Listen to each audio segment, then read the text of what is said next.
सर्व केंद्रप्रमुख भरती परीक्षेची तयारी करणाऱ्या शिक्षक बंधू भगिनींना नमस्कार। आज आपण राष्ट्रीय शैक्षणिक धोरण 2020 भाग 2 या ठिकाणी पाहणार आहोत।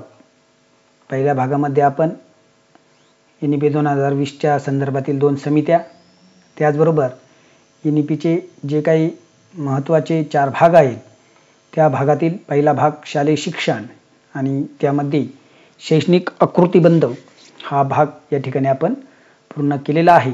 तर आता आपण जो काही दुसरा भाग आहे त्याचबरोबर पहिल्या भागातील जो काही आपला राहिलेला भाग आहे तो या ठिकाणी आपण पाहणार आहोत। तर आपण पाहिलं तर NEP 2020 मध्ये जो काही अभ्यासक्रम आहे हा अभ्यासक्रम विकसित करण्याची किंवा बनवण्याची जी जबाबदारी आहे ती NCERT या संस्थेवर सोपवण्यात आलेली आहे। आणि आपण पाहिलं असेल की NCERT ने नुकतेच NCF 2023 हा 2 भागात बनवलेला आहे।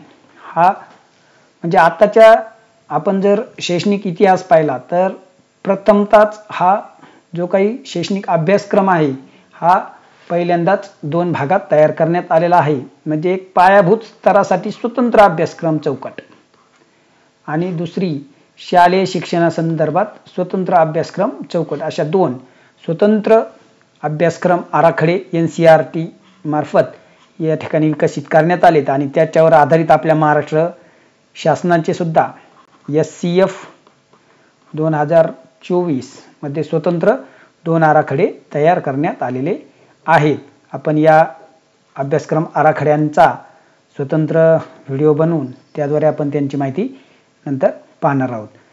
त्याचबरोबर अभ्यासक्रमामध्ये जे काही मूलभूत शिक्षण आहे, अभ्यासक्रम, विचारक्षमता आणि अनुभवावर आधारित शिक्षण यांना विशेष स्थान देण्यात आले। इयत्ता 6वी ते 8वी च्या विद्यार्थ्याला व्यावसायिक शिक्षण याच्या अंतर्गत मग वस्तू बनवणं, सुतारकाम करणं, त्यानंतर छोटी मोठी वायरिंगची कामं करणं, लोहार काम, बागकाम, त्याचबरोबर मडकी बनवणं यासारखे जे व्यावसायिक अभ्यासक्रमाचे भाग आहेत ते कुशल कारागिराच्या देखरेखीखाली प्रात्यक्षिक घेऊन पूर्ण करायचे आहेत। त्याचबरोबर या NEP 2023 मध्ये जो काही महत्त्वाचा भाग आहे त्रिभाषा सूत्राचा वापर, जे 1968 च्या धोरणाने आपण त्रिभाषा सूत्राचा स्वीकार केलेला आहे ते त्रिभाषा सूत्र यापुढेही चालू ठेवण्यात आलेलं आहे। फक्त त्यामध्ये कुठल्याही राज्यावर कुठल्याही भाषेची सक्ती केली जाणार नाही या स्वरूपाची एक शिफारस करण्यात आलेली आहे। प्राधान्याने 5व्या इयत्तेपर्यंत मातृभाषा किंवा स्थानिक भाषा किंवा प्रादेशिक भाषा यामधून शिक्षण दिलं जाईल आणि ही जी काही मातृभाषेची प्रादेशिक भाषेची शिक्षण देण्याची व्यवस्था आहे ही सरकारी शाळा त्याचबरोबर खाजगी शाळा या दोन्ही शाळांमध्ये हे तत्व पाळलं जाईल आणि 8वी च्या पुढे सुद्धा स्थानिक भाषेतून किंवा प्रादेशिक भाषेतून शिक्षण उपलब्ध करून देण्याचा प्रयत्न केला जाईल। त्यानंतर भारतीय ज्या भाषा आहेत त्यामध्ये संस्कृत, पाली, पर्शियन, प्राकृत यासारख्या भारतीय भाषेतील साहित्याचं जतन करून त्याचबरोबर या भाषांचा विकास करण्याच्या हेतूने जे काही साहित्य आहे ते विद्यार्थ्यांपर्यंत पोहोचवलं जाणार आहे। त्याचबरोबर दिव्यांग विद्यार्थ्यांकरता जी काही सांकेतिक भाषा आहे त्या सांकेतिक भाषाचा सर्व देशातली सांकेतिक भाषेची प्रमाणित करून राष्ट्रीय आणि राज्य अभ्यासक्रम त्याचबरोबर अध्ययन सामग्री या दिव्यांग विद्यार्थ्यांसाठी साइन लँग्वेज मध्ये उपलब्ध करून देण्याचा प्रयत्न केला जाणार आहे। त्यानंतर शिक्षणाचं सार्वत्रिकरण करण्याच्या हेतूने या NEP 2020 मध्ये काही शिफारशी करण्यात आल्या। 6 ते 14 वयोगटातील जी काही बालकं आहेत त्या बालकांची 100% पटनोंदणी करून शाळाबाह्य बालकांची संख्या 0 वर आणणं आणि हे जे काही उद्दिष्ट आहे हे 2030 पर्यंत प्राथमिक तसेच माध्यमिक या दोनही वर्गांची जी काही पटनोंदणीचं प्रमाण आहे ते आपल्याला या ठिकाणी 100% पर्यंत साध्य करायचं आहे. त्यानंतर जी काही शाळाबाह्य बालकं आहेत किंवा औपचारिक शिक्षणापासून जी वंचित आहेत अशी 2 कोटी बालकं, या 2 कोटी बालकांना शिक्षणाच्या प्रवाहात आणण्याच्या हेतूनं National Institute of Open School जी NIOS ही जी संस्था आहे, या NIOS संस्थेच्याच बरोबरीनं राज्य मुक्त शाळा संस्थांची सुद्धा स्थापना म्हणजे state institute of Open school म्हणजे SIOS या संस्थेची नव्यानं स्थापना या शैक्षणिक धोरणाअंतर्गत केली जाणार आहे. त्यामध्ये दूरस्थ आणि मुक्त शिक्षण, मग 3री 5वी आणि 8वी इयत्तेसाठी जे काही खुलं शिक्षण आहे, त्याचबरोबर व्यावसायिक अभ्यासक्रम, प्रौढ साक्षरता यासारखे उपक्रम या ठिकाणी या 2 संस्था राबवणार आहेत. त्याचबरोबर NEP 2020 अंतर्गत मूल्यमापन पद्धतीत सुद्धा सुधारणा करण्यात आलेली आहे. जे काही विविध राज्याचे स्टेट बोर्ड आहेत त्या स्टेट बोर्डांमध्ये एक सुसूत्रता यावी, एकमेकांसंग त्यांचं सहकार्य वाढावं यासाठी राष्ट्रीय मूल्यांकन केंद्र म्हणून परख performance assessment review and analysis knowledge for holistic development म्हणजे परख या संस्थेची स्थापना करण्यात आलेली आहे. आता या ठिकाणी आपल्याला या परखचा जो काही लॉंग फॉर्म आहे तो विचारले जाण्याची शक्यता आहे किंवा राष्ट्रीय मूल्यांकन केंद्र म्हणून कोणती संस्था स्थापन करण्यात आलेली आहे, तर त्या केंद्राचं नाव आहे परख. या परख केंद्रामार्फत राष्ट्रीय संपादनूक सर्वेक्षण NAS, त्यानंतर राज्यस्तरीय संपादनूक सर्वेक्षण SLAS यांची अंमलबजावणी व देखरेख केली जाऊ शकते. आता आपण परख चाचणी जी आपल्याकडे डिसेंबर 2024 मध्ये पार पडलेली आहे महाराष्ट्र राज्यात, तर या परख सर्वेक्षण आपल्याकडे झालं होतं. त्यामध्ये आपण जर चालू घडामोडीच्या दृष्टीने विचार केला तर आपल्या महाराष्ट्राचा त्यामध्ये 8वा क्रमांक लागतो. त्याचबरोबर या NEP धोरणामध्ये जो काही शिक्षकांचं शिक्षण आहे त्यावर सुद्धा भर देण्यात आलाय.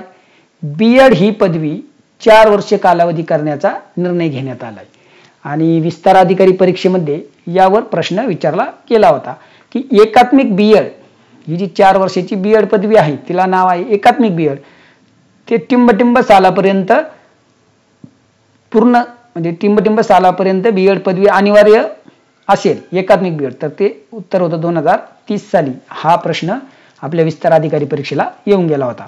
त्याचबरोबर व्यावसायिक विकासासाठी प्रत्येक शिक्षकानं घड्याळी 50 तासांचं प्रशिक्षण प्रत्येक वर्षी पूर्ण करणं अनिवार्य आहे आणि या संबंधाचं नियोजन राज्य पातळीवर SCERT ही संस्था करत असते.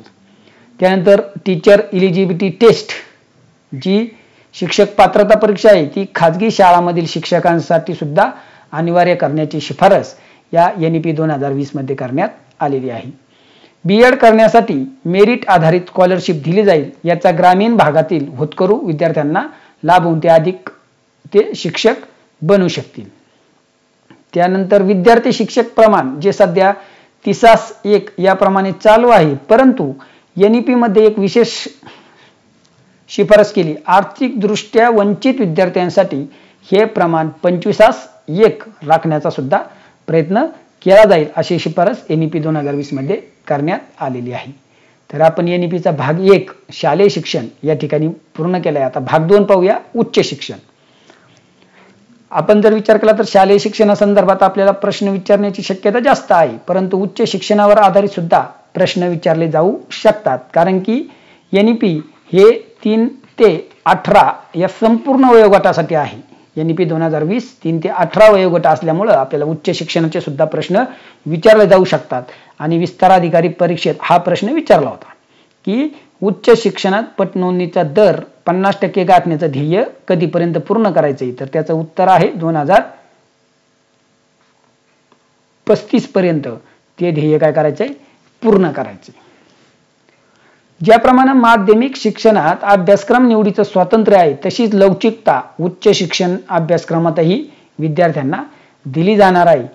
त्यानंतर वेगवेगळ्या उच्च शिक्षण संस्थांकडून मिळवलेल्या शैक्षणिक उपलब्धी ह्या डिजिटल पद्धतीने संग्रहित केल्या जाणार आहेत आणि त्याचं हे ABC academic bank of credit 2 वर्षापासून आपण हे नाव ऐकलेलं असेल. आपण जे काही वेगवेगळ्या अभ्यासक्रमांना प्रवेश घेतो ते ABCID मध्ये आपलं सर्व संपादन या ठिकाणी डिजिटल पद्धतीने जतन केली जाते आणि ABCID टाकून आपण ते दुसऱ्या आपल्या विद्यापीठाकडे स्थानांतरित करू शकतो.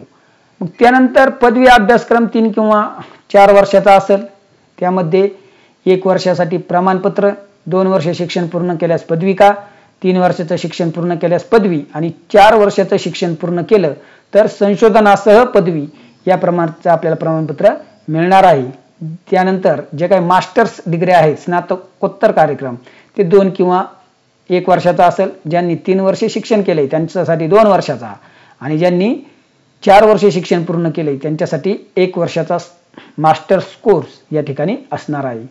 त्यानंतर उच्च शिक्षणात जे काही बदल झालेले आहेत त्यामध्ये सर्वात महत्त्वाचा बदल आहे HECI ची स्थापना. म्हणजे उच्च शिक्षणाचं नियंत्रण करण्यासाठी आणि ज्या काही उच्च शिक्षणाच्या संस्था कार्यरत राहणार आहेत त्यांच्यावर समन्वय ठेवणं, त्यांच्यातल्या वादांचा निपटारा करणं या दृष्टीनं Higher Education Commission of India हे स्थापन केली जाणार आहे. HECI ची स्थापना, सर्वोच्च यंत्रणा, उच्च शिक्षणातील सर्वोच्च यंत्रणा म्हणजे Higher Education Commission of India आणि त्या अंतर्गत खाली मग 4 वेगवेगळ्या संस्था कार्यरत राहणार आहेत. त्यामधली पहिली संस्था आहे NHERC, national higher education regulatory council. ही उच्च शिक्षण संस्थांची एक नियामक संस्था आहे. म्हणजे वैद्यकीय शिक्षण आणि कायद्याचं शिक्षण सोडून जे काही इतर शिक्षण संस्था आहेत, परंपरागत असो किंवा दुरुस्त पद्धतीचे असो, तांत्रिक शिक्षण असो किंवा शिक्षक शिक्षण असो, या सर्वांच्यावर नियंत्रण ठेवण्याचं काम ही संस्था करणार आहे, NHERC. त्यानंतर या ज्या काही उच्च शिक्षण संस्था आहेत या संस्थांचं मूल्यांकन करण्यासाठी NAAC, नॅशनल एक्रेडिटेशन काउन्सिल ही एक संस्था आहे. त्यानंतर तिसरी संस्था आहे HEGC, higher education grant council.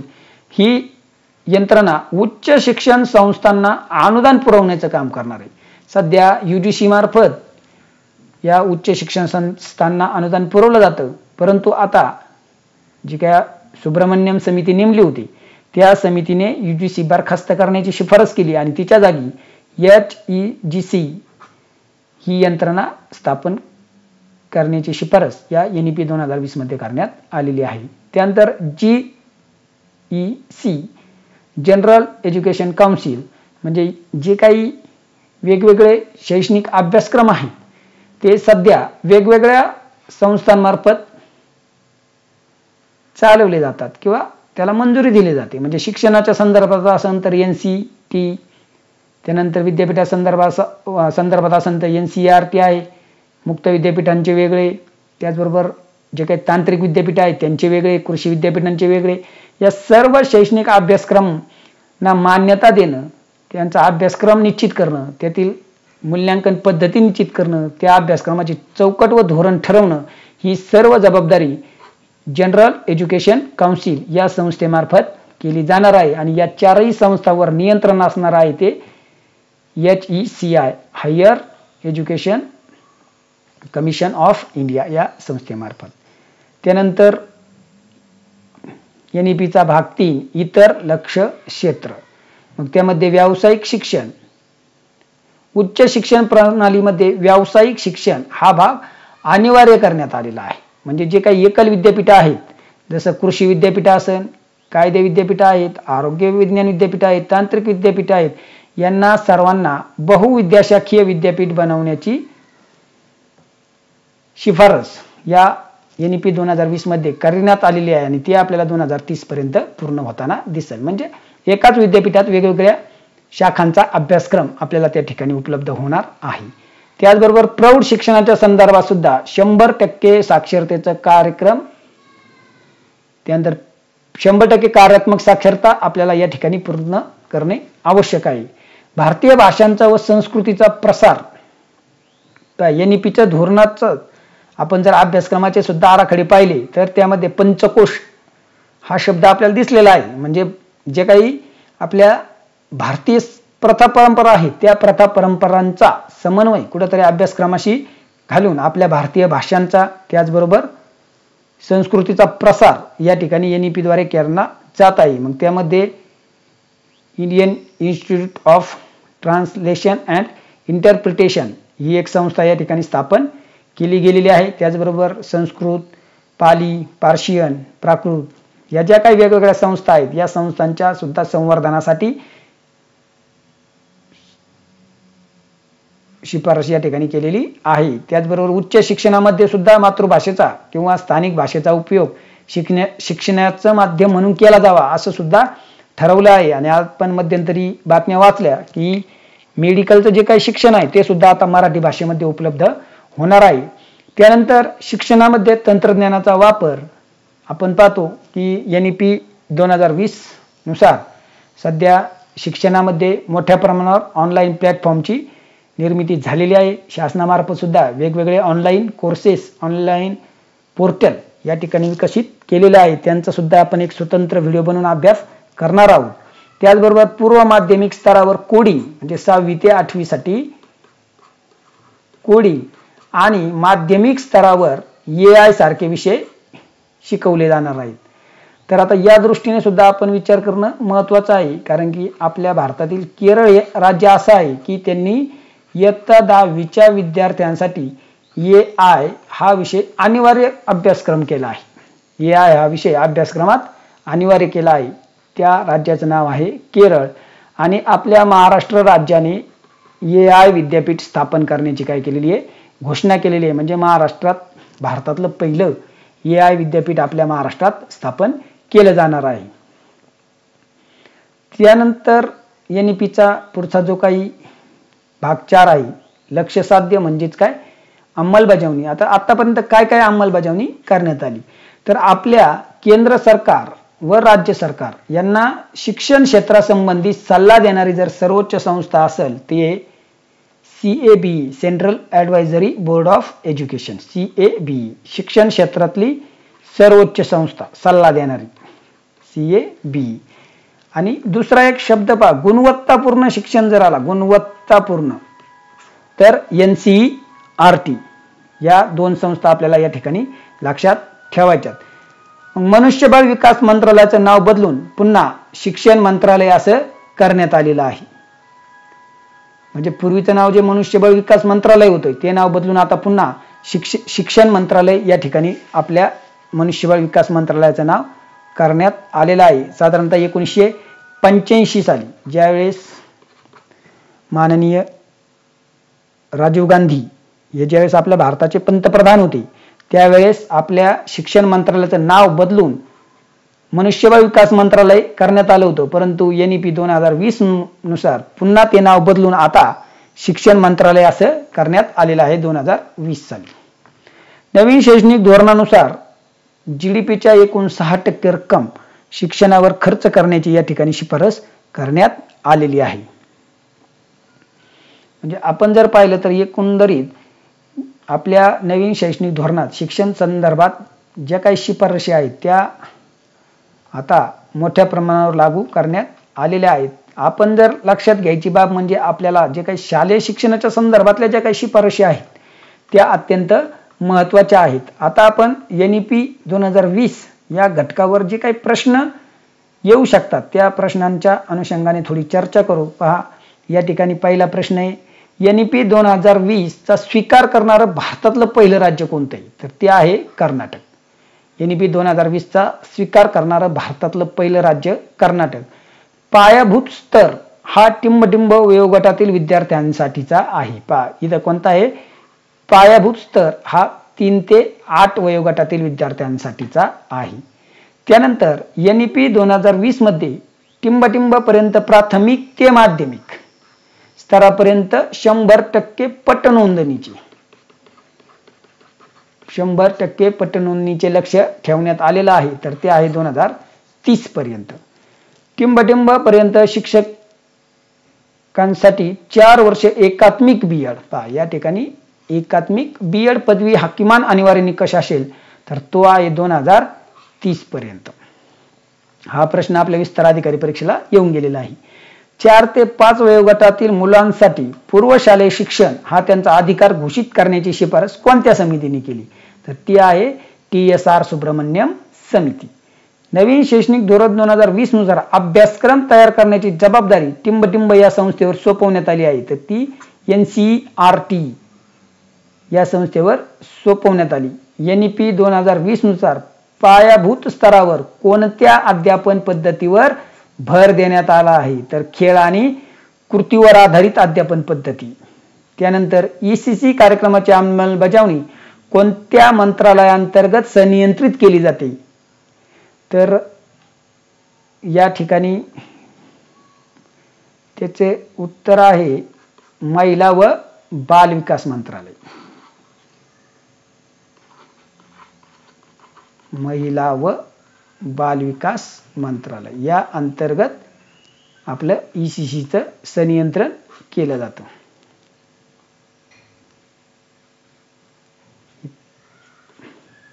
या ठिकाणी 4 पर्याय जरी दिले तरी उत्तर लक्षात घ्या, महिला व बाल विकास मंत्रालय.